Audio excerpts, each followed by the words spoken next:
নমস্কার।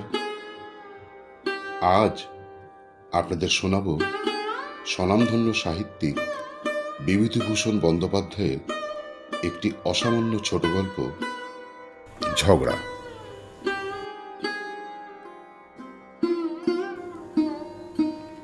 সন্ধ্যার সময় কেশব গাঙ্গুলির ভীষণ ঝগড়া হয়ে গেল দুই কন্যা ও স্ত্রীর সঙ্গে। কন্যা দুটিও মায়ের দিকে চিরকাল। এদের কাছ থেকে কখনো শ্রদ্ধা ভালোবাসা পাননি কেশব। শুধু এনে দাও বাজার থেকে, এই আকড়া চাল মাথায় করে আনো 1.5 কোষ দূরের বাজার থেকে, তেল আনো, নুন আনো, কাঠ আনো, এই শুধু ওদের মুখের বুলি। কখনো একটা ভালো কথা শুনেছেন ওদের মুখ থেকে? ব্যাপারটা সেদিন দাঁড়ালো এইরকম। সন্ধ্যার আগে কেশব গাঙ্গুলি হাট করে আনলেন। তার বয়স 72 বছর। চলতে আজকাল যেন পা কাঁপে। আগের মতো শক্তি নেই আর শরীরে। 2.5 টাকা করে চালের কাঠা, 2 কাঠা চাল কিনে আর তাছাড়া তরিতরকারি কিনে ভীষণ কর্দমময় পিছল পথে কোনো রকমে পড়তে পড়তে বেঁচে গিয়ে কেশব গাঙ্গুলি তো হাটের বোঝা বাড়ি নিয়ে এলেন। স্ত্রী মুক্তকেশী বললে, এই দেখি কিরকম বাজার করলে, এই পটলগুলো এত ছোট কেন? কত করে সের? 10 আনা। ও বাড়ির পল্টু এনেছে 9 আনা সের, আর তুমি বেশি দর দিয়ে নিয়ে চলে এলে, আর তাও কিনা ছোট পটল। ও কখনো 10 আনা হতেই পারে না। বাহ, আমি মিথ্যে বলছি? তুমি বড্ড সত্যিবাদী যুধিষ্ঠির, তা আমার ভালোই জানা আছে। আচ্ছা রও, ও পটল আমি ওজন করে দেখব। কেন, আমার কথা বিশ্বাস হলো না? না, তোমার কথা আমার বিশ্বাস তো হয়ই না, আর সত্যি কথা বলবো তার আবার অত ঢাক ঢাক গুড়গুড় কি হে? এই হলো সূত্রপাত। তারপর কেশব গাঙ্গুলি হাত পা ধুয়ে রোজকার মতো বললেন, ও ময়না, একটু চাল ভাজা নিয়ে আয় না মা। ময়না কথা বলে না, চাল ভাজার বাটিও আনে না। তাতে বুঝি কেশব বলেছিলেন, কই কানে কি তুলে দিয়ে বসে আছো নাকি? আরে ওই, ছোট মেয়ে ময়না নীরস সুরে বলল, চাল ভাজিনি। কেন? রোজ রোজ চাল ভাজা খাওয়ার চাল জুটছে কোত্থেকে? তাছাড়া আমার শরীরও ভালো ছিল না। কেন? আর তোর দিদি? দিদি সেলাই করছিল। এটা খুব স্বাভাবিক যে 72-73 বছরের বৃদ্ধ কেশব গাঙ্গুলি 10-এর ভারী মোট বয়ে এনে মেয়েদের এই উদাসীনতায় বিরক্ত হবেন বা প্রতিবাদে 2 কথা শোনাবেন, কিন্তু তার ফল দাঁড়ালো খুবই খারাপ। 5 জনের সামনে বলবার কথা নয়, বলতেও সংকোচ হয়। ছোট মেয়ে ময়না তাকে একটা ভাঙা ছাতির বাঁট তুলে মারতে এলো। মেজু মেয়ে লীলা বললে, তুমি মরো না কেন? মনে তো সংসারে আপদ চোখে। স্ত্রী মুক্তকেশী বললে, অমন আপদ থাকলেও যা, না থাকলেও তাই। কেশব গাঙ্গুলি রেগে ঘর থেকে বেরিয়ে গিয়ে বললেন, আমি তোদের ভাত আর খাবো না, এই আমি চললাম। মুক্তকেশী ও ছোট মেয়ে ময়না একসঙ্গে বলে উঠল, যাও না, যাও যাও। ময়না বললে, আর বাড়ি ঢুকো না, মনে থাকে যেন। শুনে বিশ্বাস হবে না জানি, কিন্তু একেবারে নির্জলা সত্যি। আপন মেয়ে বুড়ো বাবাকে ছাতি তুলে মারতে যায়। কেশব গাঙ্গুলি রাত্রে বাইরের ভাঙা চণ্ডী মণ্ডপে শুয়ে রইলেন। কেউ এসে খেতেও ডাকল না, মাও না, মেয়েরাও না। সত্যি কেউ ডাকতে আসবে না, এটা কেশব বুঝতে ভাবতে পারেননি। তাই ঘটে গেল অবশেষে। না খেয়ে সমস্ত রাত কাটল কেশব গাঙ্গুলির। নিজের পৈতৃক ভিটেতে স্ত্রী ও 2 কন্যা বর্তমানে। উফ, এ কথা ভাবতে পারা যায়? কেশব গাঙ্গুলি সত্যি কখনো ভাবেননি যে এতটা হেনস্থার পাত্র তার সংসারে তিনি। মেয়েরা বা স্ত্রী তাকে কেউ ভালোবাসে না, এ তিনি অনেকদিন আগে থেকেই জানেন, কিন্তু তার বহর যে এতটা তা তিনি ধারণা করবেন কিভাবে? ক্ষুধায় ও মশার কামড়ের যন্ত্রণায় সারা রাত কেটে গেল ছটপট করে। সকালে উঠে আগে কেশব নদী থেকে স্নান করে এসে সন্ধ্যাহ্নিক ও জপ করে নিয়ে প্রতিবেশী যদুনন্দন মজুমদারের বাড়ি চা খেতে গেলেন। যদুনন্দন বললেন, কি কাকা, আজ এত সকালে, কি মনে করে? এ কথার উত্তরে কেশব গাঙ্গুলি বললেন, কাল রাত্রের কথা, পরিবার ও মেয়ে দুটির দুর্ব্যবহারের কাহিনী। যদুনন্দনের কাছে এ কথা নতুন নয়। পাড়ার মেয়েদের কানাকানির মধ্যে দিয়ে কেশব গাঙ্গুলির দুরবস্থার কথা অনেকখানি শুনেছেন তিনি। তবুও বিস্ময়ের ভান করে বললেন, সে কি কাকা, বলেন কি, কাল রাত্রে খাননি? এ বড্ড অন্যায় কাকিমার। ছি ছি ছি ছি। আচ্ছা, এবেলা আপনি আমার বাড়িতে খেয়ে নেবেন। বসুন বসুন। কেশব গাঙ্গুলি আর বাড়ি এলেন না। সেখানেই দুপুর পর্যন্ত থেকে আহারের পর যখন বাড়ি এলেন, তখন এক ভীষণ কাণ্ড বেঁধে গেল। মুক্তকেশী বললে, আবার বাড়িতে কেন? যাও, দূর হও। যে বাড়িতে গিয়ে নিন্দে রটনা করে এক পাথর ভাত মেরে এলে, সেখানেই যাও না। কতদিন খেতে দেয় দেখি একবার। মেয়েরা বললে, বেশ তো, পরের বাড়ি টোকলা সেদে কতদিন চলে দেখি না, এখানে আবার কেন? যাও যাও, যাও না।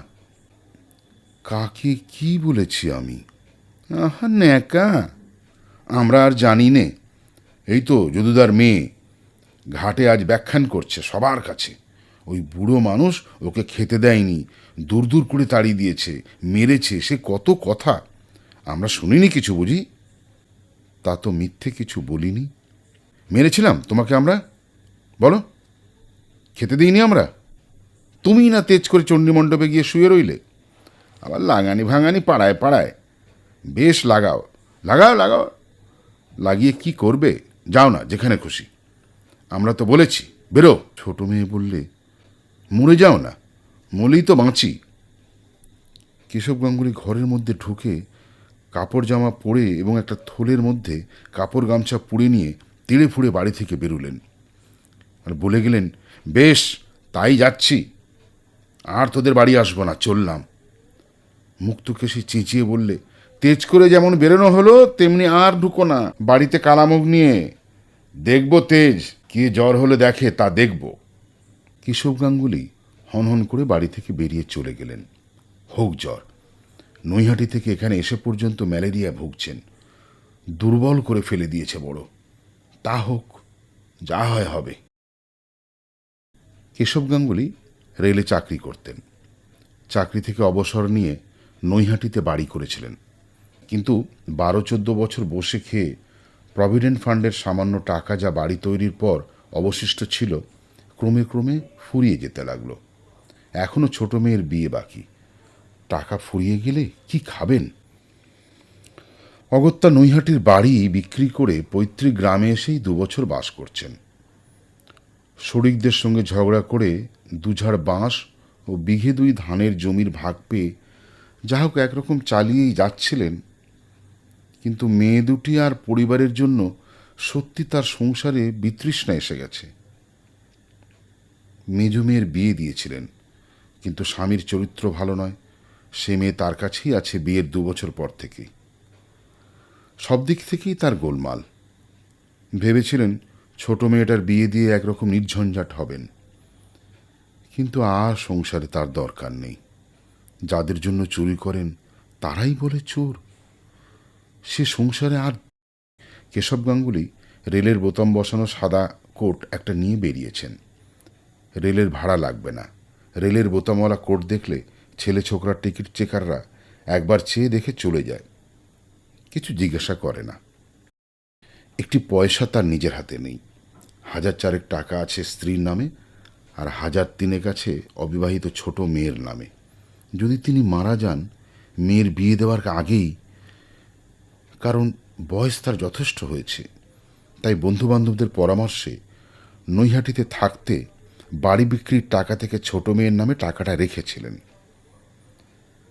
আজ চাইলে কেউ একটা পয়সা তাকে দেবে? না স্ত্রী, না মেয়ে। তাই হাটের পয়সা থেকে 2-4 আনা এদিক ওদিক করতেন কেশব গাঙ্গুলি। না করলে চলে না। তার নিজের একটু নস্যি, একটু তামাক, হয়তোবা ইচ্ছা হলে 2 পেয়ালা চা কিনে খেলেন। মুক্তকেশী এ সন্দেহ করেছিল আগে থেকেই। তাই স্বামী হাট থেকে ফিরলে জিনিসপত্রের ওজন দরদস্তুর সম্বন্ধে খুঁটিয়ে খুঁটিয়ে জিজ্ঞাসা করেন।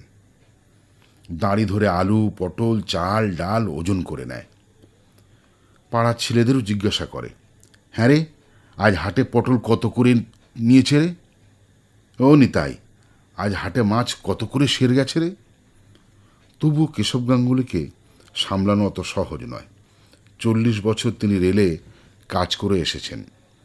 মুক্তকেশী যতই কৌশল করুক, যতই সতর্ক হোক, কেশব গাঙ্গুলির ফাঁক ধরতে পারা অত সহজ কাজ বুঝি? পটলের মধ্যে বাসি তাজা নেই। দেখলে হয়তো ঠিক ধরা যায় না, কিন্তু দর বিভিন্ন। মাছের মধ্যেও দরের তারতম্য নেই। কত ধরবে মুক্তকেশী? না করলেই বা কেশব গাঙ্গুলির বাজে খরচ চলে কোথা থেকে? চাইলে স্ত্রীর হাত থেকে পয়সা বার করা শক্ত। ওই নিয়েই তো যত ঝগড়া। কেশব গাঙ্গুলি বাড়ি থেকে বেরিয়ে স্টেশনে এসে পৌঁছলেন বেলা 3টের সময়। কাল হাট থেকে ফেরবার সময় 6 আনা পয়সার হেরফের করেছিলেন। সেই পয়সা পকেটে খুচরো আছে। আর আছে গুপ্ত স্থান থেকে সন্তর্পণে বার করা 3 টাকা 7 আনা। এই 3 টাকা 13 আনা ছাড়া জগতে তাঁর বলতে আর কোথাও কিছু নেই। হ্যাঁ, অবশ্যই পকেট ঘড়িটা আছে। সেটাও রেলের জামার বুক পকেটে এনেছেন। বিক্রি করলে 30-40 টাকা হবে। সেকালের কুরুভাইজার ফ্রেডিসের ঘড়ি, এখনকার মতো ফঙ্গমেনে জিনিস নয়। স্টেশনের কাছে একটা জাম গাছের তলায় পাকিস্তানের উদ্বাস্তুদের পান বিড়ির দোকান। পান কিনলেন 2 পয়সার, বিড়িও 2 পয়সার নিলেন। দেশলাই একটা কত? 4 পয়সা? দাও একটা। পান খেয়ে বিড়ির ধোয়া টেনে কেশব গাঙ্গুলির শরীরের কষ্ট খানিকটা দূর হলো। এতক্ষণ চিন্তা করবার মতো অবস্থা তার ছিল না। তিনি আপাতত যাবেন কোথায় সেটা কিছু ঠিক করেননি। না করেই বাড়ি থেকে বেরিয়েছেন অবশ্যই। এখনো ট্রেনের ঘণ্টাখানেক বিলম্ব আছে। যাবেন কোথায়? যেখানেই যান, যেতে তো হবে। 3 টাকা 13 আনায় স্বাধীনভাবে খাওয়া আর কতদিন চলবে? মেয়ের বাড়ি যাবেন? জামাই কাজ করে টিটাগড়ের কাগজের কলে। টিটাগড়েই বাসা। সেখানে যেতে লজ্জা করে। এই গত জ্যৈষ্ঠ মাসে সেখানে গিয়ে 2 দিন ছিলেন। অবশ্যই জামাই ষষ্ঠীর তত্ত্বস্বরূপ নিয়ে গেছিলেন কিছু আম ও 2টো কাঁঠাল। বারবার জামাই বাড়ি যাওয়া ঠিক হবে না। বিশেষ করে আজকাল রেশনের চালের দিনে কারো বাড়িতেই একবারের বেশি দুবেলা থাকতে নেই। কি মনে করবে যে কাল পড়েছে? ট্রেন এসে পড়ল। উঠে বসলেন এক কোণে। রেলের জামা আছে, টিকিট লাগবে না। হু হু করে ট্রেন চলল। কাশফুলের ক্ষেতে কাশফুল ফুটতে শুরু করেছে। খুব বৃষ্টি হয়, ধানের ক্ষেত জলে ডুবুডুবু। অনেক জায়গায় এখনো ধান বুনছে। এবারে আমন ধানের পালা। খুব ভালো করেছেন কেশব। যখন কাজ থেকে অবসর নিলেন তখন প্রভিডেন্ট ফান্ডের ধরুন 9,000 টাকা পেয়েই যদি তা থেকে কিছু ধানের জমি কিনতেন নিজের নামে, তবে আজ স্ত্রী আর মেয়ের এমন হেনস্থা করতে পারত না। স্ত্রী আর মেয়েদের দুর্ব্যবহার কথা মনে আসায় চোখ দিয়ে জল গড়িয়ে পড়ল। কোঁচার খুঁটে মুছলেন। কি না করেছেন ওদের জন্য। ওই ছোট মেয়েটা নৈহাটিতে থাকতে একবার টাইফয়েড হয়েছিল। কেশব গাঙ্গুলি রাত জেগে ঘন্টায় ঘন্টায় থার্মোমিটার দেখেছেন, ওষুধ খাইয়েছেন। কই অবহেলা করতে পেরেছিলেন? 160 টাকা খরচ হয়ে যায় সেই অসুখে। আর ওই স্ত্রী মুক্তকেশের সেবার হাঁপানির মতো হলো। চুঁচুড়ায় নিয়ে গিয়ে সপ্তাহে সপ্তাহে কবিরাজ দেখানো, অনুপানের ব্যবস্থা করা, পাছে আগুনের তাতে কষ্ট হয় বলে রাঁধতে দিতেন না, রান্নাঘরের কাছে যেতে দিতেন না। রাত্রে শুয়ে ভাবতেন, এই বয়সে হাঁপানি হলো, মুক্তকেশী বড় কষ্ট পাবে। কি আর করা। রঘুনাথপুরের পীতম্বর দাসের কাছে হাঁপানির মাদুলি পাওয়া যায়, তাই কি আনবেন? কত ভেবেছেন, কত ব্যস্ত হয়েছিলেন। আর সেই মুক্তকেশী, তাকে আজ বললে বাড়ি থেকে বেরিয়ে যাও, আর এসো না। ছোট মেয়ে বলল, মরো না তুমি, মলেই বাঁচি। তুমি মলেই বা কি? কেন, তিনি কি ওদের জন্য কিছুই করেননি? চিরকাল রেলে টরেটক্কা করেছেন, তবে কাদের জন্য? খাইয়ে মাখিয়ে বড় না করলে ওরা অত বড় হলো কি করে? আজ কিনা তিনি মরে গেলে ওরা বাঁচে। তিনি আজ সংসারে আপদ, এই ৭৩ বছর বয়সে। এই ৭৩ বছর বয়সেও গত আষাঢ় মাসে যখন কাঠের ভয়ানক অভাব হলো, নিজে বাঁশঝাড় খুঁজে খুঁজে শুকনো বাঁশ আর কঞ্চি কেটে গোয়ালে ড্যাং করেননি? পাছে স্ত্রী বা মেয়েদের রান্নার এতটুকু অসুবিধে হবে সেই জন্য উনি চেষ্টা করেননি? এই ভীষণ জলকাদার পথে মোট বয়ে নিয়ে যাননি? যাক, এসব কথা তিনি আর ভাবতে চান না। তবে মনে খুব কষ্ট হয় এই ভেবে যে সংসার কিরকম অকৃতজ্ঞ। যাদের জন্য সারা জীবন খেটে খেটে গায়ের রক্ত জল করেছেন, তারাই আজ বলে কিনা তিনি মলেই তারা বাঁচে, তাদের কোনো ক্ষতি হবে না।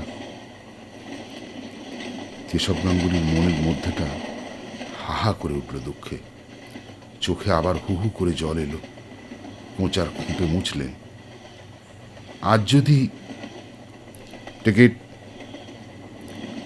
কেশব গাঙ্গুলি মুখ তুলে চমকে চাইলেন। একটি ছোকরার টিকিট চেকার সামনে এসে দাঁড়িয়েছেন। কেশব গাঙ্গুলি বললেন, রেলওয়ে সার্ভেন্ট। ছোকরা চলে গেল। বেশ ছেলেটি। ওই রকম একটা ছেলে যদি আজ তার থাকতো, তাহলে ওরা এমন কথা বলতে সাহস পেত না। সবই অদৃষ্ট। ছেলে তার হয়নি। হয়েছিল তখন তিনি ৩ পাহাড় স্টেশনের তার বাবু। ছেলের নাম ছিল শান্টু। প্ল্যাটফর্মে হেলে দুলে চলত। আজও বেশ মনে আছে। তাকে বলতো, বাবা আমাকে পুরনো টিকিট দেবে?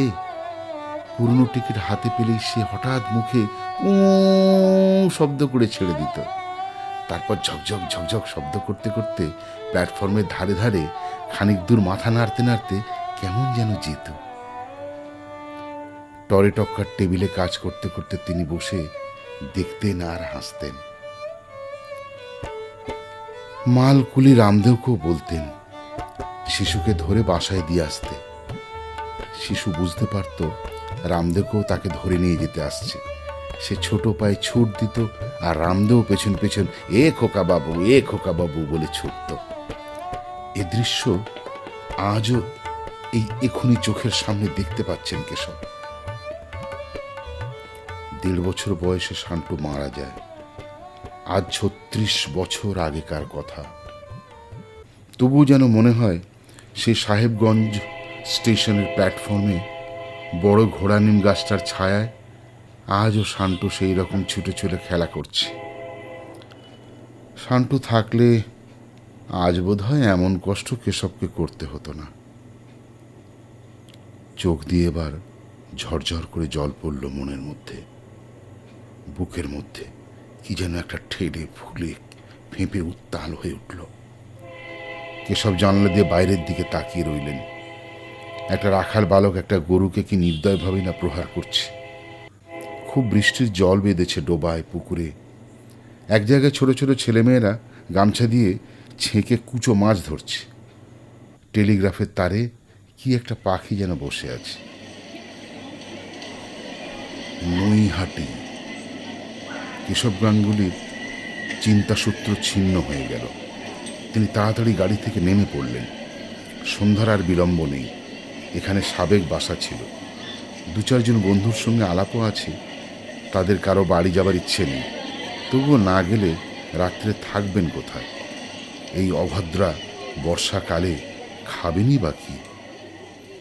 রমাপতির বাড়ি যাবেন একবার। রমাপতি কুণ্ডুর বড় গোলদারি দোকান ও রেস্টুরেন্ট। নাম দি কমলাপতি মডার্ন রেস্টুরেন্ট। রমাপতির বড় ছেলের নাম কমলাপতি। তার ছেলে শান্তি ওই রেস্টুরেন্টে বসে। খুব বিক্রি। ৪-৫টা ছোকরা চা খাবার দিতে দিতে হিমশিম খেয়ে যায়। শান্তি তাকে দেখে বললে, এই যে দাদু, আসুন। দেশ থেকে? সব ভালো তো? ওরে, এই ভালো করে গরম জলে ধুয়ে ১ কাপ চা দিত দাদুকে। আর কিছু খাবেন? একটা চপ দিই? ভালো চপ আছে না টোস্ট দিক? হ্যাঁ, আচ্ছা তবে থাক। কেশব গাঙ্গুলি জানেন এখানে যা খাবেন তার নগদ দাম দিতে হবে এখনই। আর একবার এরকম হয়েছিল, তাকে খাতির করছে ভেবে চপ, কাটলেট, ডিম যা নিয়ে আসে তাই খান। শেষে হাসি মুখে আপ্যায়িত করে বিদায় নেবার জন্য টেবিলের কাছে যেতেই শান্তি হাসি মুখে বললে, 1 টাকা 13.5 আনা। আজ আর সে ভুল করবেন না। হাতে পয়সা কম। চায়ের 6 পয়সা দাম দিয়ে কিছুক্ষণ বসে রইলেন। শান্তিকে বললেন, তোমার বাবা ভালো আছেন? তোমার দাদু বাড়িতে আছেন? আগে হ্যাঁ, একবার যাব দেখা করতে। যান না, এখন বৈঠকখানাতেই বসে আছেন, আর শশী কাকাও আছেন। আচ্ছা আসি। কেশব গাঙ্গুলির মনটা খারাপ হয়ে গেল। ব্যবসাদারের চক্ষু লজ্জা নেই, সংসার বড় কঠিন জায়গা। তবু রমাপতির বাড়িতেই গেলেন। রমাপতি কুণ্ডু তার সমবয়সী। তাকে দেখে খুশি হলো, যত্ন করলে খুব। রাত্রে লুচি, তরকারি, মিষ্টি খাওয়ালো। ভালো গদি পাতা নেটের মশারি খাটানো বিছানায় শুয়ে কেশব মশারির চালের দিকে চেয়ে দীর্ঘ নিঃশ্বাস ফেললেন। পরের এমন সুন্দর বিছানাতে কদিন আর তিনি শোবেন? তার আশ্রয়স্থল তো বৃক্ষতল। এরা না হয় আজ রাত্রেই খাতির করে আশ্রয় দিয়েছে। কেন অপরের অদৃষ্টে এত সুখ থাকে, আর তার অদৃষ্টে এমন ধারা? এই তো রমাপতিকে দেখলেন, তার নাতনিরা কত যত্নে বাতাস করতে লাগলো খাবার সময়। খাবার পর এক বড় নাতনি আমলা নাকি রোজ তেল মালিশ করে দাদুর গায়ে। পুত্রবধূরা বাবা বলতে অজ্ঞান। সেটা হয়তো পয়সাওয়ালা বলে। রমাপতির নামেই ব্যবসা, লক্ষপতি লোক। আজ তার হাতে যদি পয়সা থাকতো, তবে কি আর মেয়েটা তাকে অমন কথা বলতে সাহস করত? তিনি নিঃস্ব, কাজেই তাকে হেনস্থা করে। পয়সা এমন জিনিস। কত কি ভাবতে ভাবতে কেশবের ঘুম এলো। একটা বড্ড ব্যথার জায়গায় খচখচ করে। যখন তিনি চলে যাচ্ছেন বাড়ি থেকে বেরিয়ে, তখন মেয়েরা কেন দৌড়ে এসে পথ আটকালে না? স্ত্রী কেন ছুটে এলো না? সব মিথ্যে, সব ভুয়ো, সব স্বার্থের দাস। দয়া, মায়া, স্নেহ, মমতা পৃথিবীতে নেই। রমাপতি কুণ্ডু লক্ষপতি, তাই আজ নাতি নাতনি তার পায়ে তেল মালিশ করে। পুত্রবধূরা দুধের বাটি মুখে ধরে। যদি তার টাকা থাকতো, তার আদরও ওই রকমই হতো বোধ হয়। সকালে উঠে রমাপতি কুণ্ডু বললেন, গঙ্গা স্নান করবেন না গাঙ্গুলি মশাই? গঙ্গাহীন দেশে থাকেন, গঙ্গা স্নানটা করলে ভালো হতো। দুজনে গঙ্গা স্নান করে এলেন। তারপর রমাপতির ছোট নাতনি তাদের দুজনের জন্য শ্বেতপাথরের রেকাবিতে কাটা পেঁপে, কলা, নাশপাতির টুকরো আর সন্দেশ, রসগোল্লা ও চমচম নিয়ে এলো। কেশব গাঙ্গুলিকে বলল, দাদু, আপনার রান্নার জোগাড় কি এখনই করে দেব, না একটু দেরি হবে? অর্থাৎ এরা গন্ধ বণিক, ভাত রেঁধে দেবে না ব্রাহ্মণের পাতে। রাত্রে লুচি খাওয়াতে পারে, কিন্তু দিনে ভাত রেঁধে খেতে হবে। কেশব বললেন, আমি চলে যাব আজ দিদি। রমাপতি কুণ্ডু বললে, সে কি কথা গাঙ্গুলি মশাই? আজ ওবেলা আপনাকে নিয়ে হরিসভায় ভাগবত পাঠ শুনতে যাব, ঠিক করে রেখেছি। রমাপতির নাতনি টুনিও বললে, আজ যাবেন নাকি দাদু? আজ আমরা ওবেলা তালের ফুলুরি, তালের ক্ষীর করব। আপনি আজ চলে যাবেন? যেতে তো দিলাম। কেমন সুখের সংসার, কেমন মিষ্টি কথাবার্তা, মিষ্টি ব্যবহার। লক্ষ্মী যেখানে বিরাজ করেন, সেখানে কি কোনো জিনিসের ত্রুটি থাকে? সারাদিন বড় আনন্দে কাটল। খাওয়া দাওয়ার প্রচুর ব্যবস্থা। সন্ধ্যার দিকে গঙ্গাধারের হরিসভায় অজামিলের উপাখ্যান শুনতে গেলেন দুজনে। ব্যাখ্যাকারী নবদ্বীপেরই গোস্বামী বংশের লোক। বড় সুন্দর বোঝাবার ও বর্ণনা করবার ক্ষমতা। ভগবান অমন মহাপাপী অজামিলকে কৃপা করেছিলেন, শুধু বিপন্ন হয়ে সে কাতরে তাকে মৃত্যুকালে ডেকেছিল বলে। তিনি কি এতই পাপ করেছেন? ভগবান নিশ্চয়ই তাকে ঠেলে ফেলে দেবেন না দূরে। কিন্তু কোথায়, কিভাবে স্থান দেবেন ভেবে পাওয়া যাচ্ছে না। আহা, জগতে এত সুখ, এত আনন্দ চারিদিকে, অথচ তারই ভাগ্যে সব এমন কেন হলো? আসবার সময় রমাপতি কুণ্ডুকে বললেন, বেশ আছেন কুণ্ডমশাই না? আপনার আশীর্বাদে। আমায় একটা চাকরি করে দিন না। কীরকম চাকরি? এই ধরুন, কারো বাড়িতে থেকে ছেলে পড়ানো, কি হাটবাজার করা। পাগল, আমাদের এই বয়সে কি পরে চাকরি করা চলে দাদা? কেন, চিরকাল চাকরি করে এসে বুঝি বাড়ি থাকতে ভালো লাগছে না? তা হোক, বাড়ি বসে ভগবানের নাম করুন গে। না, বোঝাতে পারলেন না। সব কথা বলা যায় না। কাল এখান থেকে চলে যেতেই হবে। রাত্রে আবার সেই লুচি, মাছ, মিষ্টি, দুধ। কি খাওয়া দাওয়া এ বাড়ির! কি সব আটপৌড়ে শাড়ি পরেছে মেয়েরা, বিদ্যুতের আলো, পাখা, কত সুখে আছে এরা। কেমন খাওয়া দাওয়া! মুক্তকেশীকে, মেয়েদেরকে কি যত্নে তিনি রেখেছেন। চিরকাল রেলের ঘুপচি বাসায় বাস করে এসেছেন।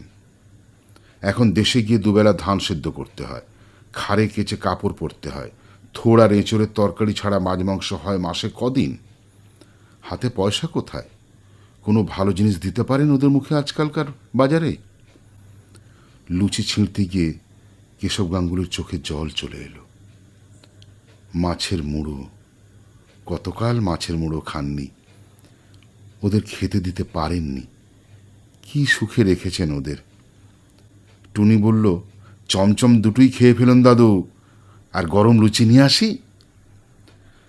পরদিন সকালে রমাপতি কুণ্ডুর বাড়ি থেকে চলে গেলেন কেশব। ওরা বলেছিলেন সেদিনটাও থাকতে। কেশব থাকতে চাইলেন না। তাতে দুঃখ ঘুচবে না। একটা চাকরি পেলেও হতো। এখানে সেজন্যই আশা। ওদের বাড়ি থেকে বেরিয়ে গঙ্গার ধারের দিকে চললেন। একটা নির্জন স্থানে বসে কতক্ষণ ভাবলেন। জগতে কেউ কাউকে ক্ষমা করে না। মুক্তকেশীর ওপর হয়তো কোনো সময় অন্যায় কিছু করে থাকবেন, তা ওরা কখনো ভুলবে না। প্রতিশোধ নেবার সময় এলেই প্রতিশোধ নেবেই। এই কি জগতের নিয়ম? এই জগতে কেউ কি ভালোবাসার নেই? বিচার করবার, দণ্ড দেবারই সকলেই আছে।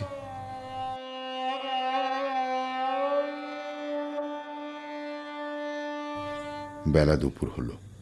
একটা হোটেল থেকে কিছু খেলেন হুগলিতে। হুগলি থেকে গেলেন ব্যান্ডেলে। উদ্দেশ্যহীন ভ্রমণ। রাত হয়ে আসছে। এই বর্ষায় থাকবেন কোথায়? রাত্রে ভীষণ বৃষ্টির মধ্যে স্টেশনের একটা বেঞ্চের উপর শুয়ে রইলেন। শীত করতে লাগলো ঠান্ডা বাতাসে। গায়ে দেবার কিছু আনা উচিত ছিল, আনা হয়নি। ভুল হয়ে গিয়েছে। ভুল, ভুল, সব ভুল জীবনে। চাকরি করা ভুল, বিয়ে করা ভুল, সংসার করা ভুল, সন্তান উৎপাদন করা ভুল, কারো কাছে স্নেহ মমতা আশা করা ভুল, সব ভুল। জীবনে একটা মস্ত ভুল, একটা মস্ত ফাঁকা, একটা মস্ত ফাঁকি। না না না, আর তিনি ভাববেন না সব ব্যাপার। 4 দিন পরে কেশব গাঙ্গুলির হাতের সব টাকা ফুরিয়ে গিয়েছে। ব্যান্ডেল স্টেশনের বেঞ্চিতে শুয়ে এই কদিন কাটল। কাল থেকে কিছু খাওয়া হয়নি। খুব খিদে পেয়েছে। চলবেন কি করে? তার শরীর রিমঝিম করছে খিদেতে। 73 বছর বয়সে খিদে সহ্য করবার মতো শক্তি নেই তার। সত্যি বড় খিদে পেয়েছে। কি করবেন এখন? ঘড়িটা বেচবেন। মনে পড়ে তার প্রথম যৌবনে তিনি ব্যান্ডেল স্টেশনে সিগন্যাল ক্লার্ক ছিলেন। ওই তো তার সেই ঘর, সেই টেবিল, সব সেই রকমই আছে। তার কোয়ার্টার সেখানে ছিল না।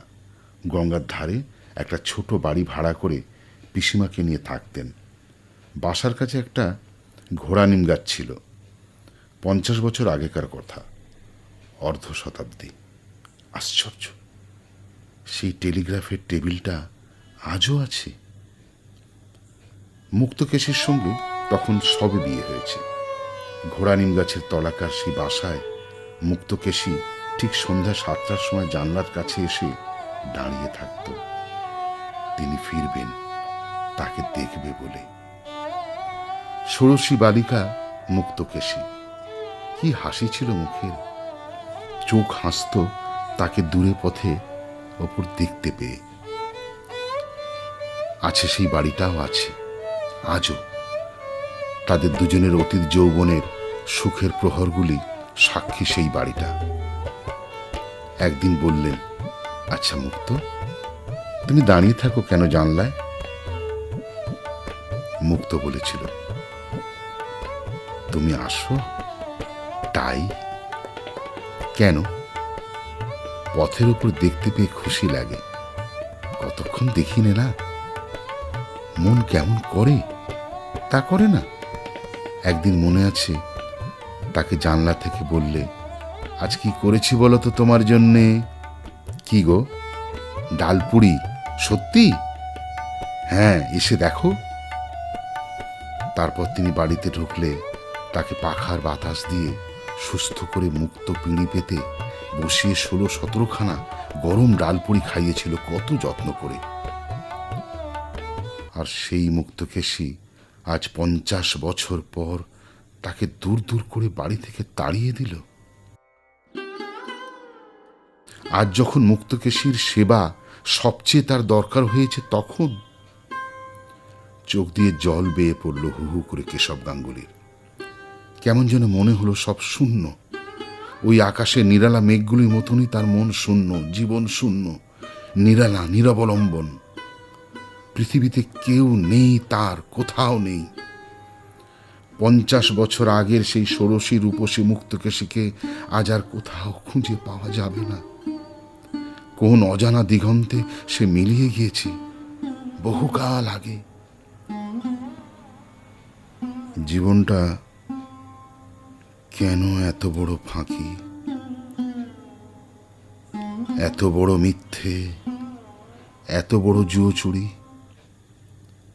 আরে গাঙ্গুলি বাবু যে, কোথায় ছিলেন এতক্ষণ? কেশব চমকে ফিরে চেয়ে দেখলেন একজন মধ্যবয়স্ক টিকিট চেকার, ক্রু দলের মোড়ল। ওর নামটা তিনি জানতেন, এইমাত্র তিনি হঠাৎ ভুলে গেলেন। বুড়ো হয়েছেন, মুখ দেখে এখন আর ভালো বলতে পারেন না। বাড়ি ছিলাম ভাই। তারপর এখানে কি মনে করে? বৌদির সঙ্গে ঝগড়া করে নাকি? কেশবের মুখ বিবর্ণ হয়ে গেল। কাষ্ঠ হাসি হেসে বললেন, হ্যাঁ ভাই, সেসব তাই বটে। চলুন চলুন, সাহেবগঞ্জ পর্যন্ত বেরিয়ে আসা যাক। চেক করতে বেরিয়েছি, চলুন আমার সঙ্গে, 2nd ক্লাসে তুলে দিচ্ছি, আসুন। খাবো কোথায়? আপনি এখনো খাননি? বর্ধমানে খাওয়াবো, চলুন। জিনিসপত্র কিছু আছে? কিছু না, তবে চলুন। এক্সপ্রেস এসে পড়ল। বর্ধমানে ক্রুদের ঘর থেকে সঙ্গী লোকটির জন্য ভাত তরকারি এলো। রাত তখন 7:30। দুজনে ভাগ করে খেলেন। সঙ্গী ব্রাহ্মণ, নাম পঞ্চানন বাড়ুজ্জে, বাড়ি জয়নগর মজিলপুর। পেট ভরে ভাত খেয়ে কেশব গাঙ্গুলির যেন ধরে প্রাণ এলো। উফ, সোজা খিদেটা পেয়েছিল। কি সুন্দর বর্ষা সজল বাতাস দুদিকের মাঠে বয়ে চলেছে। কুরচি ফুলের সুবাস মাঝে মাঝে আসছে বাতাসে। এই সব বন, এই অন্ধকার আকাশ, নক্ষত্রের দল কেমন যেন তাকে বহু দূরের সঙ্গীহীন একক জীবনের বাণী এনে দিচ্ছে। নিঃসঙ্গ জীবনে কত দূরে কোথায় যেন যাচ্ছেন তিনি, আর বাড়ি ফিরবেন না। আর মুক্তকেশীর হাতে হাটের থলে তুলে দেবেন না। তার সংসার করা ফুরিয়ে গিয়েছে। অন্ধকারের মধ্যে দিয়ে নিরুদ্দেশের দিকে যাত্রা শুরু করলেন আজ তিনি।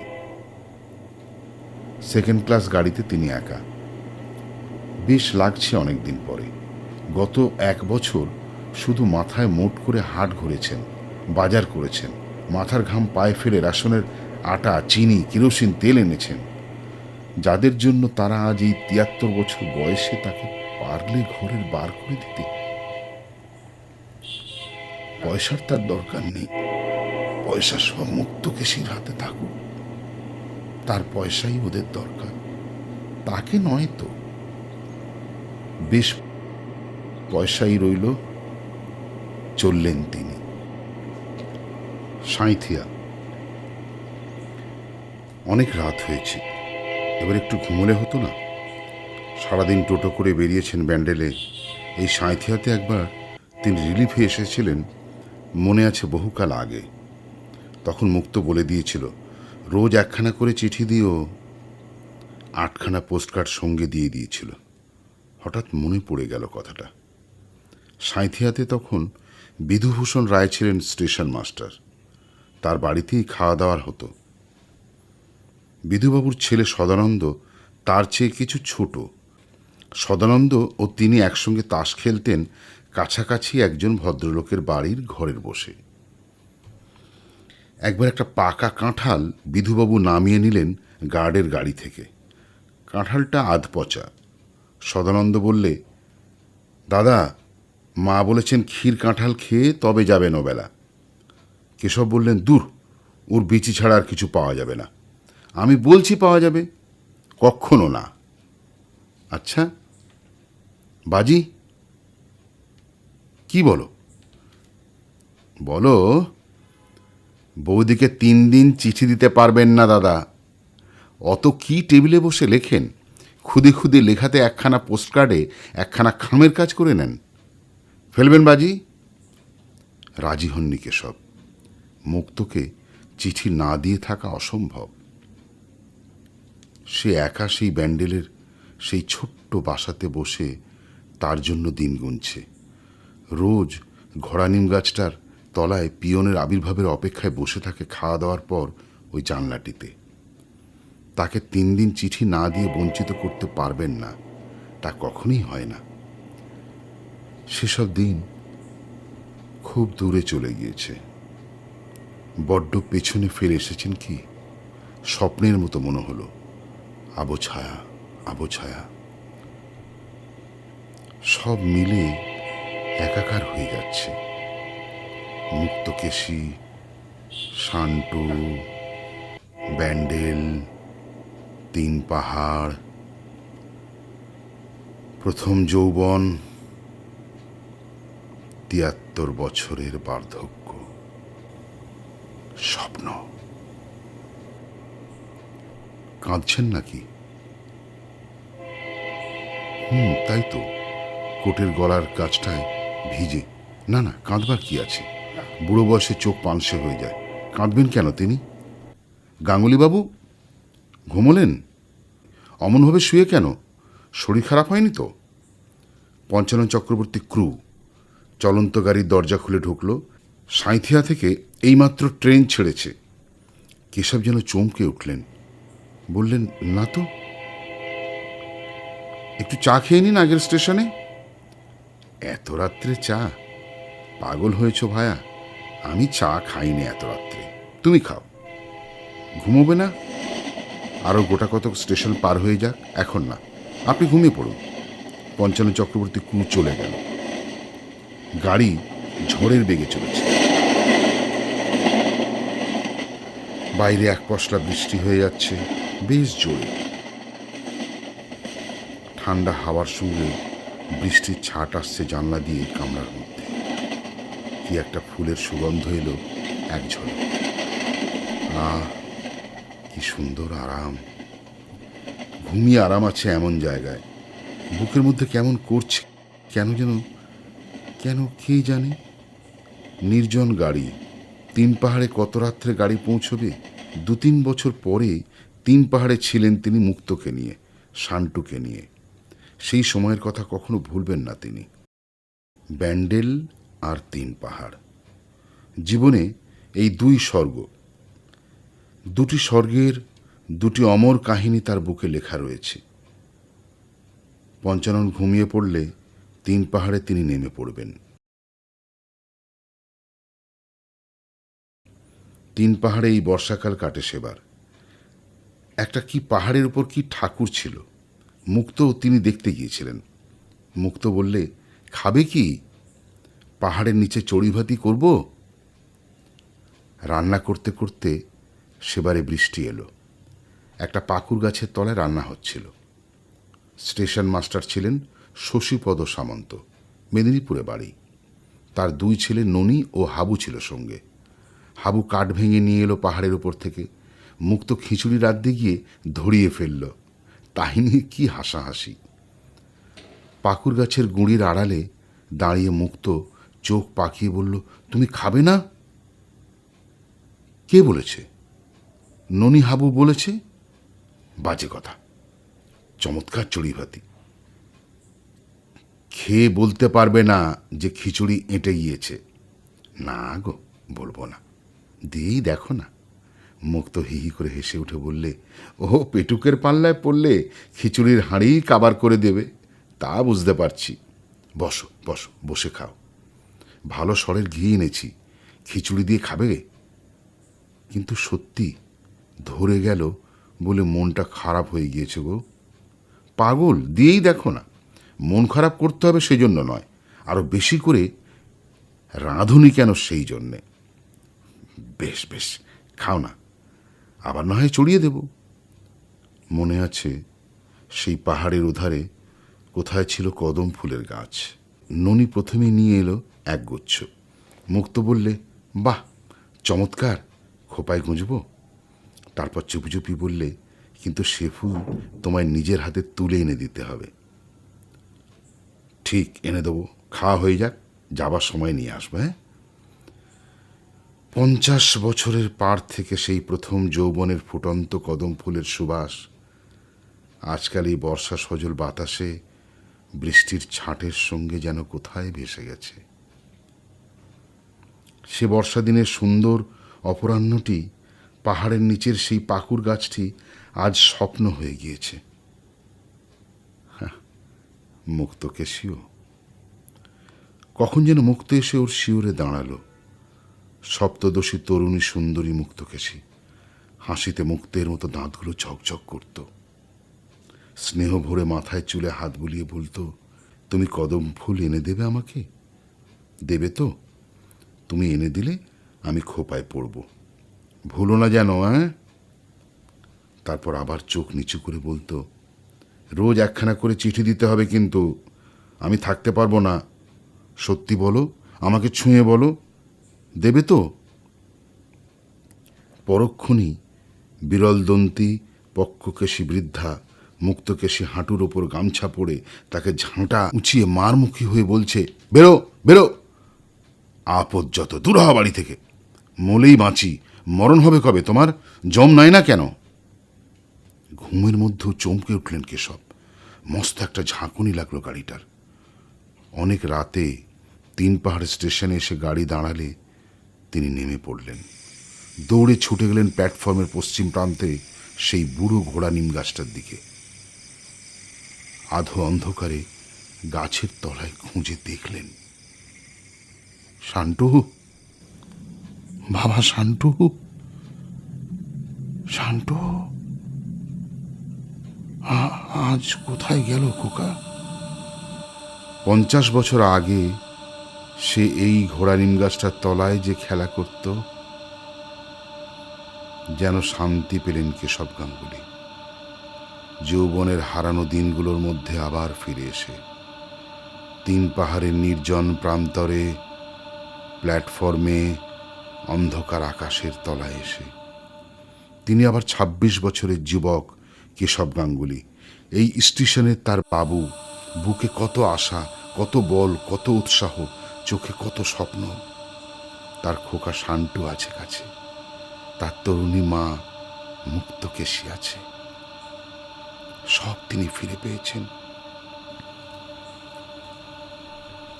শান্টু, শান্টু, আয় আয় আমার কোলে, আয়।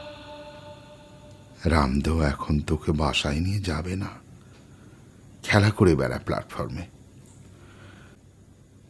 প্ল্যাটফর্মে ঘোড়া নিম গাছটার তলায় 2 দিন কেশব গাঙ্গুলি শুয়ে রইলেন। নির্জন স্টেশন, বিশেষ কেউ লক্ষ্য করত না। সত্যি কি অপূর্ব আনন্দে কাটল এই 2 দিন। সব ফিরে পেয়েছিলেন আবার, বছর 50 আগেকার হারানো সব দিনগুলি। 3 পাহাড়ের বিহারি স্টেশন মাস্টার একদিন কুলিদের কাছে খবর পেলেন কে এক বুড়ো বাঙালি বাবু জ্বরে বেহুশ অবস্থায় নিম গাছটার তলায় শুয়ে আছে। কোনো পরিচয় পাওয়া গেল না তখন রোগীর কাছে। আরো 2 দিন পরে স্টেশনের মুসাফিরখানায় লোকটি মারা গেল জ্বরের তাড়নায় এবং হৃদযন্ত্রের ক্রিয়া বন্ধ হয়ে। তখন মৃত ব্যক্তির শিয়রের তলা থেকে রেলের বোতামযুক্ত কোট বের হওয়াতে চারধারে জানাজানি হলো এবং ক্রুম্যান পঞ্চানন চক্রবর্তী এসে পড়ে সব পরিচয় দিলেন। কিন্তু সে দেশের ঠিকানা কিছুই জানে না, দিতেও পারলে না কোনো খবর। ব্যান্ডেল স্টেশনে দেখা হয়েছিল এই পর্যন্ত। কোথায় থাকতেন সে তখন বলতে পারলে না। আরও কয়েকদিন পরে মুক্তকেশীয় মেয়েরা টেলিগ্রাম পেয়ে এসে পড়লেন যেদিন তিন পাহাড়ে তার কয়েকদিন আগে কেশব গাঙ্গুলির অস্থি কখানা সন্নিগুলি ঘাটের গঙ্গায় স্থান পেয়ে গিয়েছে রেলের বাবুদেরই সহযোগিতায়।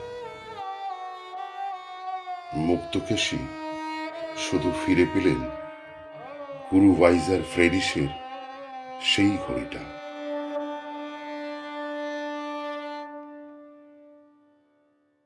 গল্পটা শুনলেন।